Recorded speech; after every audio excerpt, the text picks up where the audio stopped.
Welcome to Structures, the program that takes you on a journey of Toronto's unique history and architecture. I'm Colleen Walsh. On this week's program, my parents danced there, I danced there, and now a whole new generation is dancing again at the recently renovated Palais Royal. We'll head down to the lakeshore to take a look at this new old dance hall. And what do the beaver, the otter, and the chipmunk all have in common? They're all Canadian-designed aircraft. We'll explore their history. The aircraft, not the animals, at the Toronto Aerospace Museum.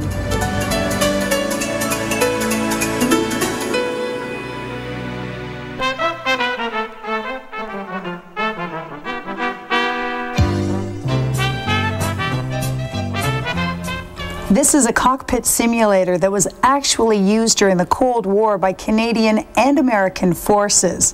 It's just one of many relics of aviation history on display here at the Toronto Aerospace Museum.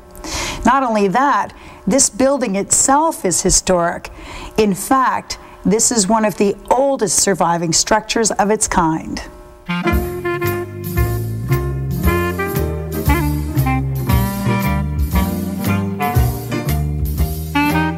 The theme of this museum is aviation in the Greater Toronto Area. A lot of people don't realize it, but we've been building airplanes here since before World War I. You can go anywhere in the world, and I'll guarantee you, you can find an airplane that says Made in Toronto on it somewhere, whether it be deepest Africa, top of Siberia, the Antarctic, the Arctic. There's Toronto-built aircraft all over the place, and it really is our heritage. In 1997, a building once occupied by the de Havilland Aircraft of Canada Limited became home to the Toronto Aerospace Museum. This site contains the oldest set of heritage airplane factory buildings in the GTA that are still intact. Located in Downsview Park, this land is renowned for its military and commercial aviation heritage, spanning the last 75 years. Until the late 1920s, Dufferin Street between Lawrence and Shepherd was wide open farmland. However, by the 1930s, it quickly became the heart of aviation in the Toronto area when 4 airports were established here.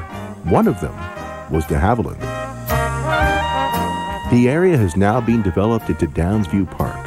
While many of the structures have been transformed for other uses, the park pays tribute to its aviation history. At 65 Carl Hall Road, the Toronto Aerospace Museum is dedicated to preserving local aerospace history from its beginning.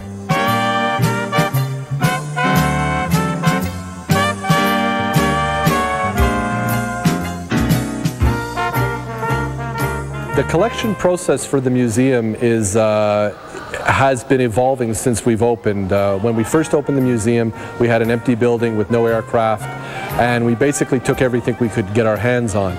Over the years, that has evolved, and now we only collect things that are relevant to the area and aviation in the general vicinity. So you will find aircraft that were either built in Toronto, operated in Downsview here when it was an Air Force base, operated out of Pearson Airport, or might have been instrumental in training pilots in the 40s, 50s, and 60s in the general vicinity. The de Havilland Manufacturing Company was a British-based firm founded in 1920 and named after its chief designer, Major Geoffrey de Havilland. Sir Geoffrey de Havilland, knighted in 1944, had a fascination for moths and named his airplanes after them, such as the Tiger Moth, Hornet Moth, the Gypsy, and Cirrus moths. Following World War II, de Havilland's Canadian designs were built to take off, fly, and land in various environments. Many of these planes at the time were named after Canadian wildlife. That's how planes like the chipmunk, the beaver, and the otter all got their names. In fact, this outline that I'm standing on right here was where the first chipmunk was built. In 1928, the de Havilland Aircraft of Canada Limited opened its first Canadian location at the De Lesseps Field in Weston. Much of its operation was out of an old canning shed and a wooden hangar with a rounded roof. Within 1 year, DHC moved into a larger location in Downsview that allowed for expansion. De Havilland arrived at the new site, along with the storage hangar, which could be recognized from the air by the word moth written on the roof. Here, a brick building designed by the prominent architectural firm of Mathers and Holdenby was built. including an assembly shop and offices. The building occupied by the Toronto Aerospace Museum was added in the early 1940s. The main display hall of this museum was once the post-war experimental department of de Havilland. In addition, this structure housed an early production line for de Havilland aircraft. When workers started building airplanes at the Downsview site in 1929, they made slower biplanes. But within 25 years, de Havilland was turning out the fastest aircraft used in World War II right here in Toronto. By then, the east-west runway was too short for the new high-performance airplanes. As they moved from gypsy moths up to tiger moths, they had grass strips, they had a paved strip, but it was very short. But when they moved to the high-performance mosquitoes, they had a problem. Their runway was not long enough. So what they ended up doing was they would have to close down parts of Dufferin Avenue for aircraft to land. During the war years, it was rather hectic when we had to build up to 3 shifts, and we were involved in training a lot of wonderful young ladies and wives of men that had gone overseas to do the work that men were doing previously, and a very limited number of ladies. And they did a brilliant job, especially the riveting and assembly work. With the war years came expansion and a surge in employment. De Havilland filled large government orders during the Second World War to equip RCAF flying schools across Canada with tiger moths. As the war progressed, DHC switched from building training planes to combat aircraft such as mosquito bombers. At one point, there was almost 35,000 people employed in the aviation industry in Toronto. Everybody who lived here had a relative who worked in the aviation industry. Everybody knew somebody who worked at either Avro or de Havilland. After the Second World War in 1946, the National Aeronautical Association of Canada sponsored the nation's first air show at de Havilland Airport. The unexpected and enthusiastic crowd of 50,000 created the worst traffic jam the Toronto area had ever seen.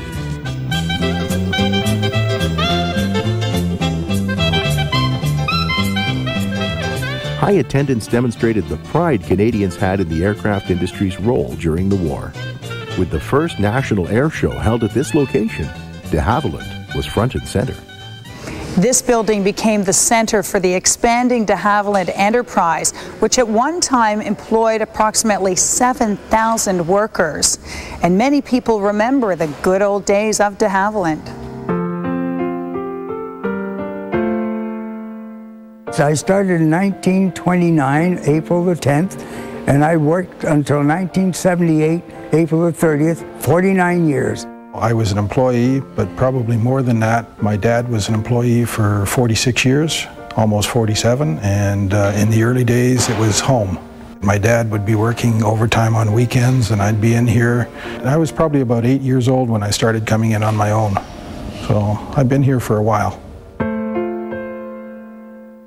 Some of the most noted Canadian aviation inventions were made in this building. These included the DHC-1 Chipmunk and the DH-2 Beaver bush plane, which were manufactured in what is now the main display hall of this museum. In addition, the Alouette satellite was assembled here. The Alouette-1 was launched in September 1962, making Canada the third country to launch a satellite into orbit. It was recognized as one of Canada's top 10 engineering achievements. This building itself is one of the oldest aircraft manufacturing facilities in Canada. It holds a record for being responsible for, or I should say participated in the construction of 2 of Canada's top 10 engineering feats in the last 100 years, which would be the Alouette satellite and the de Havilland Beaver. And another important aircraft, which is right behind me, is the de Havilland Chipmunk was built in this room also. You will not find very many buildings left in Canada that have this kind of history behind them. Today, the museum is not only used to collect and preserve, but also acts as a functioning workshop where volunteers come to restore and even rebuild aircraft. The Toronto Aerospace Museum has a replica of one of the most advanced aircraft ever built in Canada, the Avro Aero. It was one of the first planes that could accelerate to and sustain twice the speed of sound. But in 1959, it was destroyed, and since then, this aircraft has been a Canadian legend. For decades, the rise and fall of the Avro Aero has been the subject of many books, articles, and films. Several small-scale replicas have been built, but in the 1990s, the museum founders wanted to validate the Aero's aeronautical accomplishment in Canada by building a full-scale replica.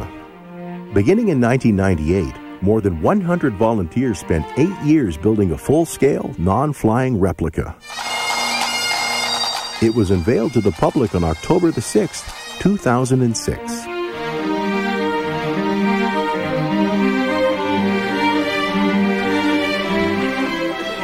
The Toronto Aerospace Museum is not only a museum, but it's also an educational facility.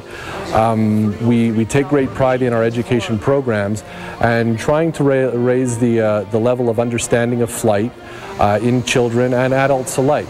We put about 5,000 kids through the museum a year from different schools in the vicinities.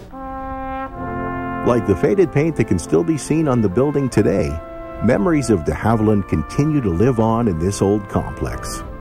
Well, to work at de Havilland was a privilege and an honor.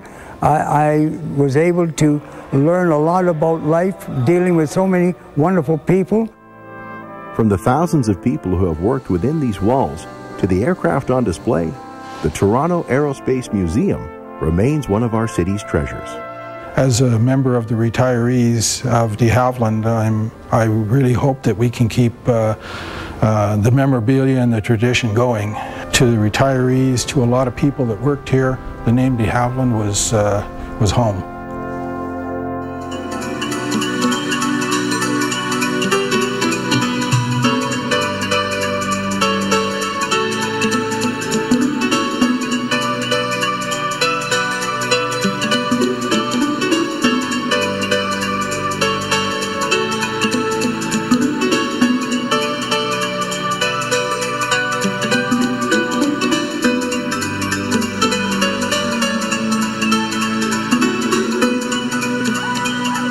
Stay tuned for more of Toronto's